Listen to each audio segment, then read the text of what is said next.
Hello everyone and welcome back to the Odious Soul. I am Shannon and this is another garden tour. So a lot's happened since the last time and just heard some thunder in the background off in the distance. So hopefully we can make it through the garden before it starts to rain or before the thunder and lightning gets too close. So let's go see what's all happened because like I said, so much is happening, so much growth, so many flowers. Very excited. So first off, this is a tower that I had full of spinaches and lettuces. Didn't plant it till late May, so probably a little late in the season, but it was doing really poorly in the sun and I brought it out to the actual garden area, got it out of the shade, and some of them are doing really well. You can see that they're getting bigger. This is rocket or arugula. Every time somebody comes to visit, I'm like, hey, you gotta try this. And that's a weed, we'll pick that out. So it's definitely looking better. And then any area that the lettuce did really poorly, I planted some marigolds that I've grew from seeds because marigolds are great plants to have near your garden.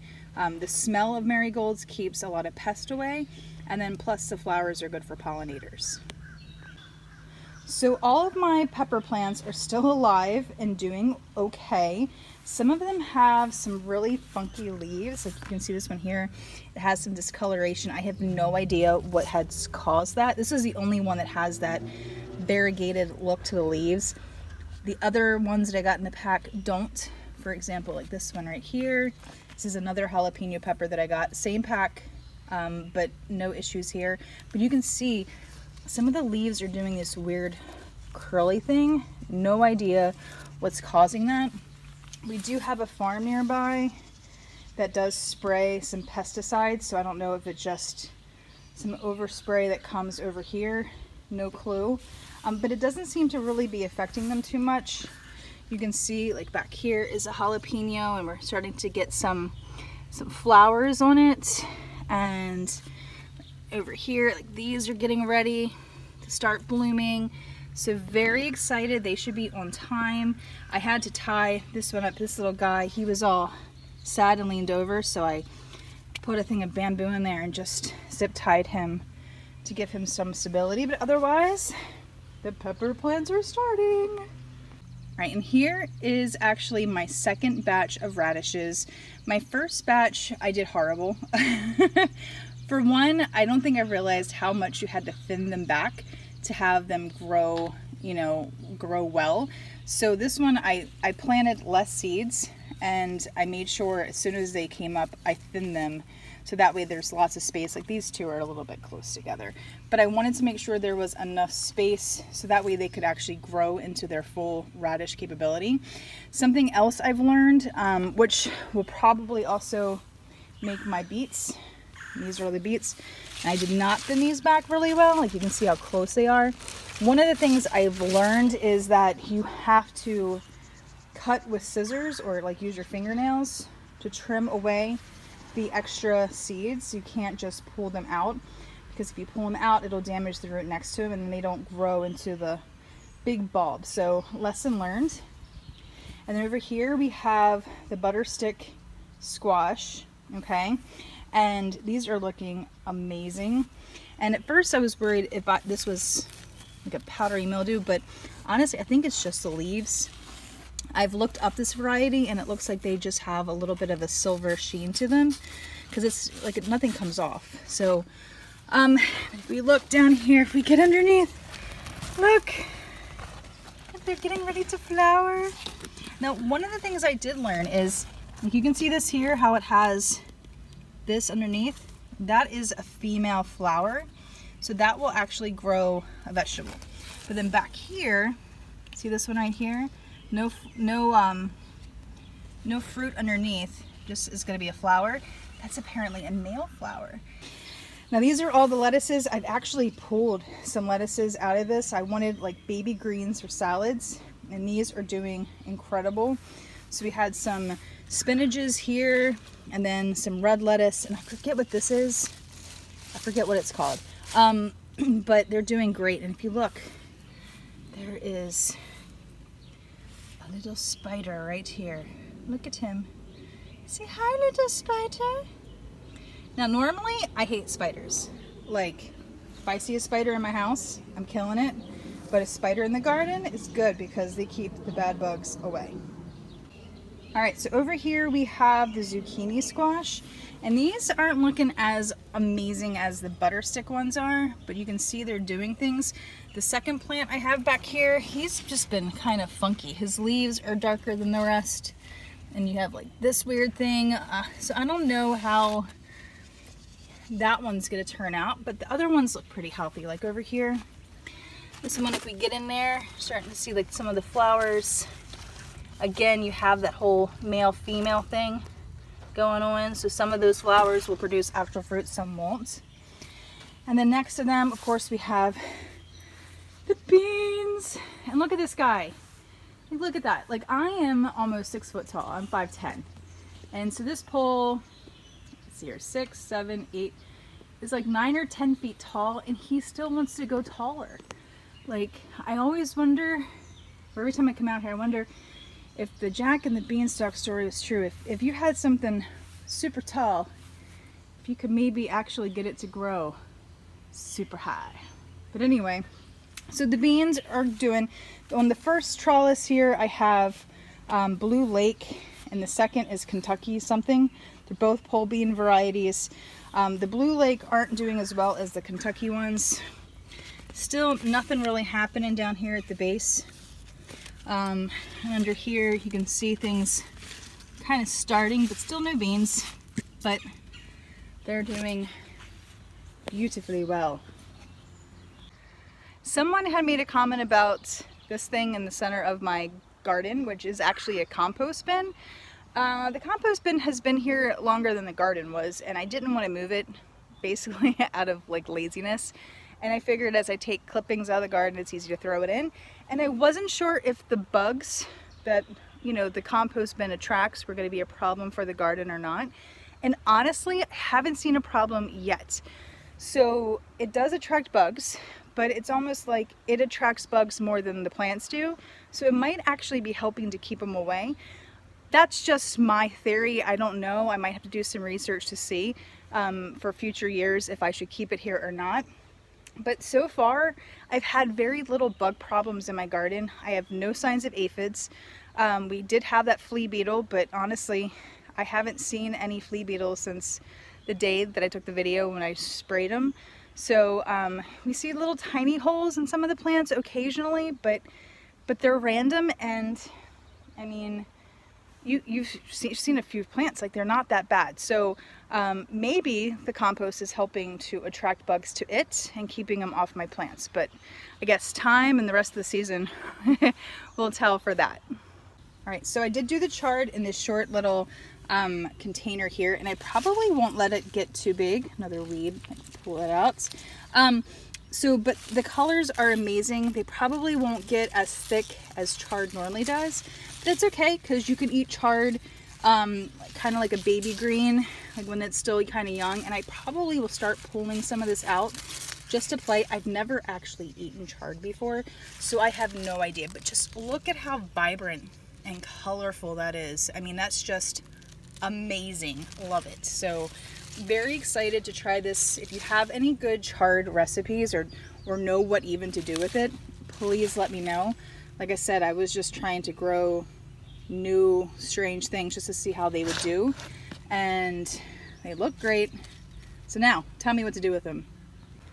All right, so the cherry tomatoes are doing okay. We have flowers on them. I can't say I'm really necessarily happy with some of their structures.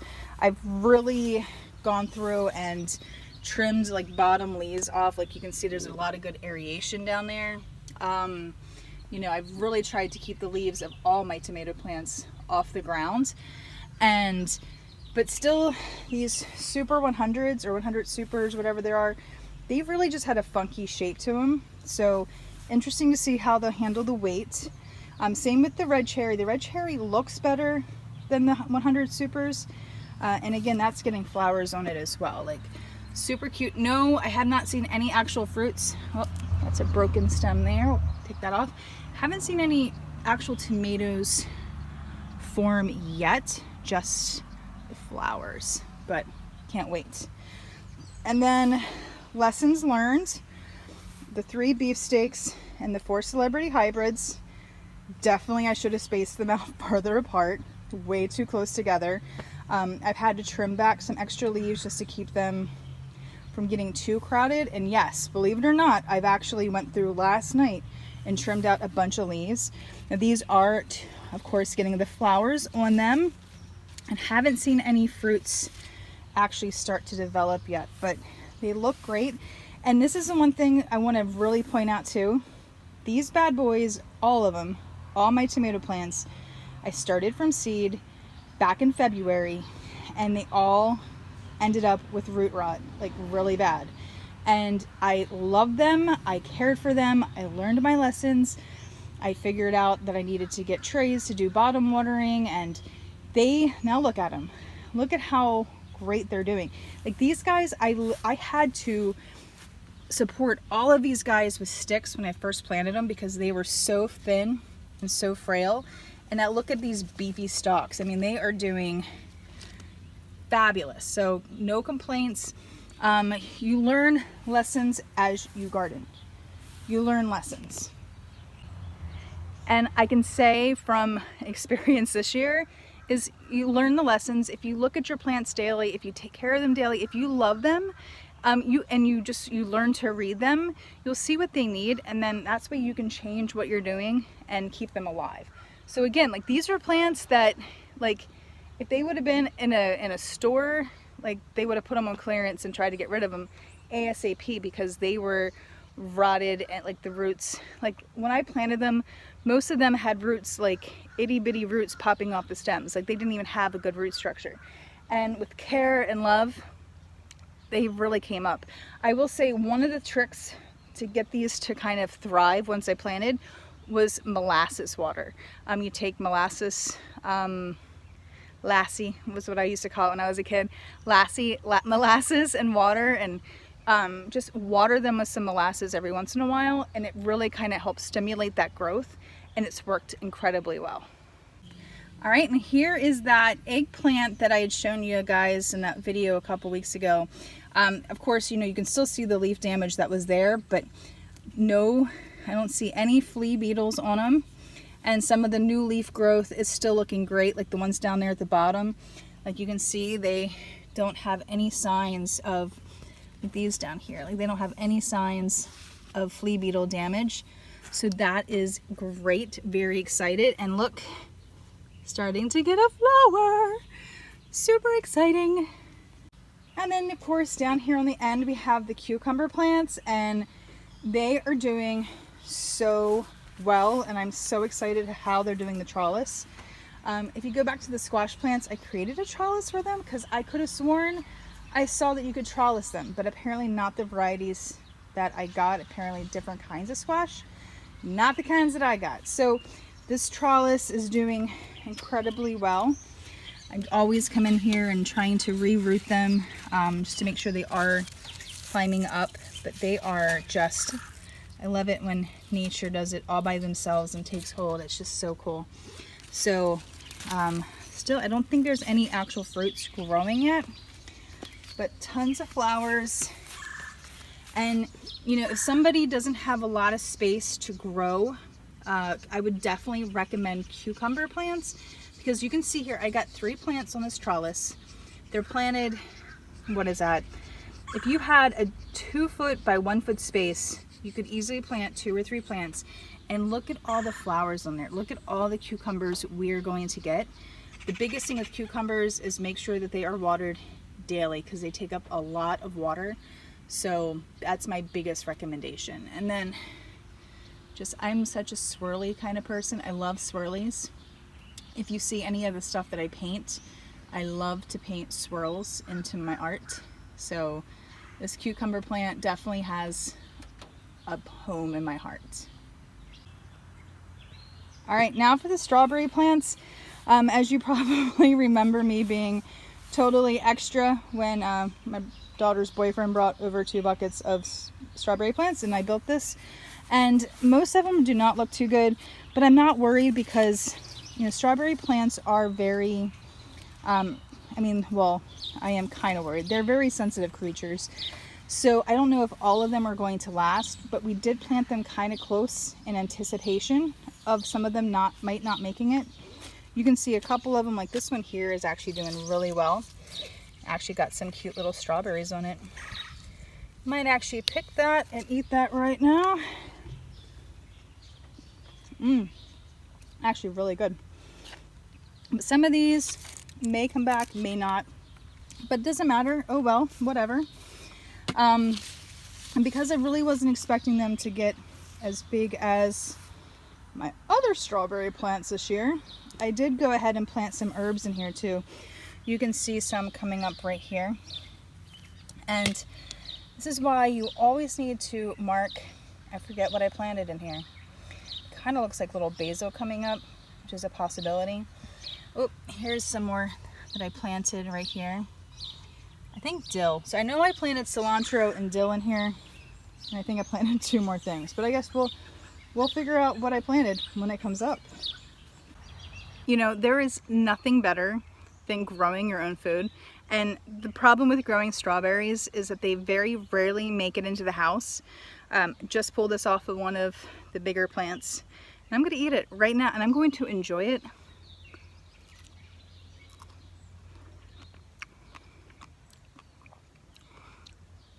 So good. So good. Better than any strawberry you'll ever get in like a real store, like a real grocery store. Maybe not a farmer's market, but definitely a real store. I mean, to be able to pull something out of your yard and stick it in your mouth and really enjoy it, I mean, that's why I love to garden. And like I said, I've missed gardening the past few years. Where I had my strawberry plants for the past, I don't know, 4 years, they did not do very well, so we got very little fruit, and when we did, it usually was damaged and eaten by bugs in the garden. So very happy with these transplants. We've pulled off so many strawberries, and it's the end. It's getting, well, it's not the end of June, it's like June 20th, so we're getting towards the end. I don't see any new flowers, but there's still a lot of strawberries left to come. So exciting. Excuse me. So somebody asked me what was the island I was talking about during the strawberry bed video, and I said that I was pulling dirt from the dirt and I think logs from the island. Well, this is the island, and if I walk out here, you know, it's basically just an island in the middle of my yard. It's towards the back, and originally we had put a compost pile in there. In fact, you can actually still see one of the like T-bone or T-sticks or whatever they're, T-posts. There's actually still right here. That's a green stick. But we used to have fencing and everything around it, and we would just put stuff in there, like everything, yard waste, leaves, all kinds of crap we would just put in there from the yard. And then we were hoping to use it as compost to make into new dirt, but of course we got lazy and never turned it over, never did anything with it. So it ended up just being this big mound of dirt. So you can see there's all kinds of weeds growing in it. We have the Virginia creeper, which my body treats just like poison ivy, so I can't get close to it. So this year we've made it an effort to try to burn as much of the big chunks of wood as we possibly can. We still have a couple. There's actually a big willow log right here, and you can see like it's actually like a tree is growing out of the willow log. I'm trying to think if there's a way that I can actually plant it, if I can cut off the part that's still growing and maybe plant it in the ground somehow, or not even plant it, just sit it someplace. If you've ever been to the Olympic Peninsula National Park, they actually have rainforest there, and it's kind of cool because a lot of the trees there have, you can see their roots. Their roots are still out of the ground. So like an animal, maybe not a human, but an animal like a little bunny could dart right through the roots of the tree, because the seedlings grow on top of other trees that have fallen down, and then as that tree rots, the roots are still like legs, you know, just kind of, and they never really fill in. So maybe I'll try something with that, because I love willow trees, and the willow tree that this willow came from, this thing actually got hit by lightning. I planted it when it was probably, it was definitely skinnier and thinner than this right here. It was maybe a little thicker than this, but it was so small and tiny. And so over the 20 years that or almost 20 years I lived at this house, we moved here in 2002. So it's grown, and then it got hit by lightning and a big chunk fell off, and it's still alive and it's still thriving. And that just excites me. It excites me to see things grow and transform. And actually, let me show you something. It's really cool. Hold on. All right, so this tree behind me, all right, this is a bald cypress. I think when I bought it, they said it was some kind of like redwood tree. But as it grew, you can definitely tell it's a bald cypress, or at least some kind of family member of the cypress. It may be a red cypress, but I think pretty sure it's a bald one. If you look at it, it kind of looks like an evergreen tree. Like it's got like all these little leafy needles, but these are not actual needles like an evergreen tree. These are soft, and they're actually really fun to play with. These are soft little needles, and they fall off. They fall off every winter. They're not evergreen. They definitely fall off, and you have to go through the cycle where you watch it bloom every year. But I love it because it's so soft. It is. And there's just some really cool elements, like the trunk of this tree, like the base is super duper thick, but then it has all these skinny things. Like it's really fun for kids to climb in. Normally I try to keep all the green in here trimmed down, but I just haven't done that yet this season. So, but I love this tree, and this was another one. This was another tree that I grew from a sapling. Like it was a stick. It was a stick that I put in the ground, and now I have this tree. And it's still not a huge tree, like compared to my, like the maples and stuff, it's not that big. But I mean, it's probably at least 30 feet high. But it's just, again, it goes back to that thing where watching something grow, you know, it's just so cool to know that I put that in the ground, and I don't know, it's at least 15 years it's been there, and it's still there. Like that's really freaking cool to me. We would have a whole lot more trees around here, but when I first planted all the saplings, like the willow and the cypress one, my mom, who I bought the house with in 2002, she liked to mow over things. She was, I don't know, she still is a little spacey, but very mad at her for that. So life goes on. At least I guess I got just the willow tree and the cypress are the only two that are remaining, except for 2 hybrid poplars that have just been horrible. They are just like the worst. The hybrid poplars, we got one tall skinny one, and then one that was supposed to be kind of like a short full one, and they've both just had so many disease problems.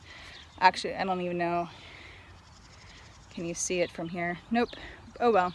But trust me, if you get a chance to buy a hybrid poplar, don't do it. Not worth it. So now we're over here at the grape arbor, and I don't know, the last time I think I did put some trellises up, and this is just the wire, the same kind of wire. I think it's his rabbit wire. I don't know, it's one of those, it's not huge. But I put that over just so we could get some, you know, lofting effect to the grapevines. So very excited because I've always wanted that, and I've just never done it. And it's not the most stable, but here's the great thing about grapevines. Grapevines are very structural. So once they get over there and they train to be over there, they're not going to need as much support underneath them to really hold them up. So I think it'll be fine. If not, I'll let you know. Also over here are some of the extra bean plants that I had. I think these are all Kentucky something, the Kentucky whatever they were, and they still aren't doing the best. I don't know if it's the soil. I've made sure they have plenty of water, but still haven't thrown out the running and grabby things. So very interested to see how they'll do. I got the strings in place waiting for them, so just time will tell on these guys. Also, the 3 blueberry plants that I planted this year are actually doing good. And actually, I don't even know if I told you that I got 2 more. So I've already pulled a couple off once they got shiny enough. But you can see that these look like these guys got some black spot fungus on here. So I might have to just keep an eye on those guys and maybe just give them a treatment of the copper fungicide that I have. And then I know I've mentioned it that I completely cut back these grapevines back in February because they were just way overgrown. I had completely neglected them for a couple years after my daughter's passing. So we do have some grapes growing or starting to form, but I really don't think we're going to get very many just because I massacred these plants. They do have some green, but honestly, like, I don't see very many grapes. There's a couple up there. There's some right here. Whoop. But my favorite plant, which is this one, this is like the seedless variety that I planted. This one, I don't see any forming on here yet, which is disappointing because this is the one that if there was one to produce grapes, I would want it to be this one because these are the best tasting. But you know, whatever happens, happens. The Easter lilies are finally blooming. Such a pretty yellow color. And they're over a foot. They're probably about 18 inches high. I'm sure they would get much bigger if they weren't in a pot.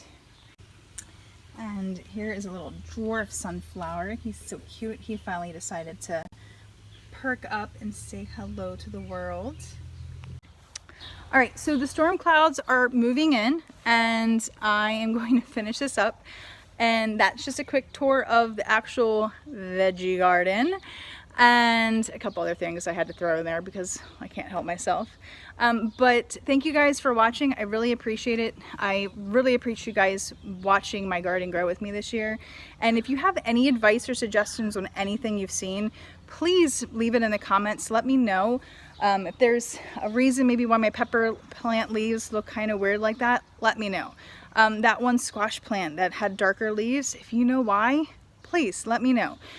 Together you can help me be a better gardener and bring you better content. So I look forward to hearing from you and what you think, and otherwise, take care and I'll see you soon.